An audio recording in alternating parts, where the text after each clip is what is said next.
Harga gula pasir kini menembus Rp17.000 per liter dari harga sebelumnya di kisaran Rp10.000 hingga Rp12.000 per liter. Pedagang bilang kenaikan harga gula diprediksi akan kembali naik, sementara stok gula tidak bertambah. Selain gula pasir, harga tepung terigu, minyak goreng, dan juga mie instan alami kenaikan di kisaran Rp2.000 hingga Rp3.000. Pemerintah dituntut untuk terus memperhatikan ketersediaan dan juga stabilitas harga kebutuhan saat libur Natal dan juga Tahun Baru, di mana permintaan umumnya alami peningkatan.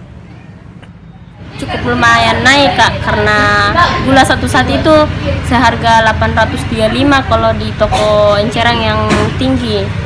Kalau saat ini yang dijual per 1 liter itu seharga 16.000, ada yang 17, ada yang 15 begitu, Kak. Nah, sebelumnya harga gula untuk per kilonya berapa? Ada yang 10.000, Kak, ada yang 12 juga atau 11. Nah, itu kondisi kenaikan harga sudah berlangsung berapa lama, Mbak?